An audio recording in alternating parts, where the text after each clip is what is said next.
Hello and welcome to Standard 15 of the Care Certificate Workbooks. My name is Daniel Dutton and I run the website dsdweb.co.uk, which provides free help, guidance and support for people that are studying for care qualifications. In this video, we will be looking at Standard 15, Infection Prevention and Control. This is the last of the Care Certificate Workbook, so if you've got this far, well done. This standard looks at how infection spreads and what can be done to prevent it. For further information about this standard, visit DSD-Web by clicking on the link in the description.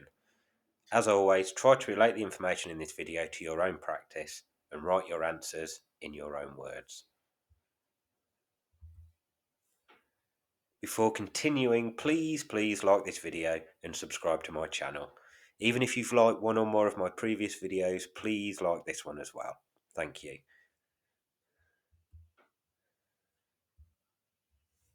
The first activity asks you to identify 3 ways that pathogens could enter the body and provide some handy pictures to help prompt you.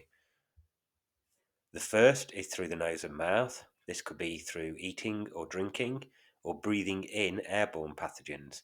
It could also be if you touch a pathogen with your hands and then touch your mouth or nose. Pathogens can also enter the body through breaks in the skin, such as cuts or scratches. Finally, pathogens can get inside the body during health-related procedures such as injections or fitting a catheter.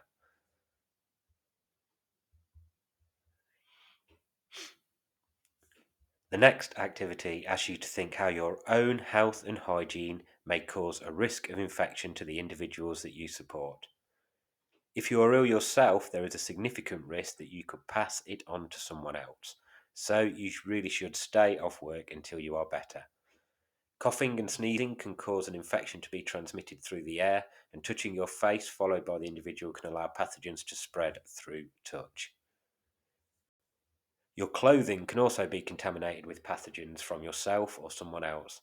Therefore, it is essential to ensure you wear freshly washed clothes whilst at work to reduce the risk of your clothing carrying pathogens by wearing PPE such as disposable aprons over the top. Your own personal hygiene may also pose a risk, so you should bath or shower every day to remove harmful microorganisms from your skin. Rings and bracelets can reduce the efficacy of washing, so should be removed whilst at work. Breaks in the skin can increase the number of pathogens in that locality, so they should be covered with waterproof dressings. Drying hands correctly and using moisturiser can prevent skin from becoming dry and tight and more susceptible to becoming damaged. Pathogens can be transmitted to different areas by your hands, so you should wash them regularly and avoid touching anything that you don't need to, including your own mouth and nose. The next activity asks you to identify 5 types of PPE and how and when you should use it. Examples of PPE include disposable gloves to be used when providing personal care to protect the hands from carrying pathogens. They should be disposed of after the task is complete. Disposable aprons, again, to be used when providing personal care to prevent the risk of transmission of infection via clothing. Goggles and face guards to be used when there is a risk of being splashed with bodily fluids. Face masks to be used when providing personal care to create a barrier between your mouth and nose and other areas. And respirator masks to be used when there is a significant risk of airborne transmission of viruses or other harmful substances. The final activity asks you to prevent the spread of pathogens when handling soiled linen or disposing of clinical waste. Soiled linen can refer to anything that is made of cloth, including bedding, clothing and towels, that has come into contact with individuals and has a risk of contamination. You should always use PPE when handling soiled linen, and it should be transported to the laundry area in colour-coded bags. Soiled linen should stay separate from clean linen. To wash soiled linen, you should set a hot wash for beddings and towels. For clothes, you can do a 40-degree wash followed by a hot tumble dry or iron.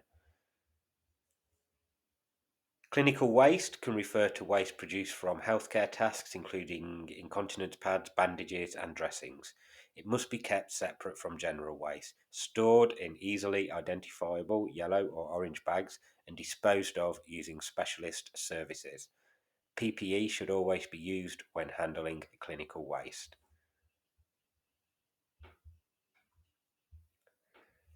And that's it for Standard 15. If you've been doing the standards in order, congratulations, you've reached the end. If you require any additional help or want to send feedback about this video, please feel free to use the comment section below or visit my website dsdweb.co.uk. The link in the description will take you to more detailed information for this standard. And if you've not done so already, please click the like and subscribe buttons below. Before I go, I'd just like to thank everybody that has watched, liked or subscribed to my videos. I hope you found them useful. I'll be interested to know if there are any subjects relating to health and social care that you would like me to talk about in future videos. If there's a topic you're not too sure about or feel would be useful to others, please let me know in the comments below and I'll make a video about it. Thanks for watching, and until next time, goodbye.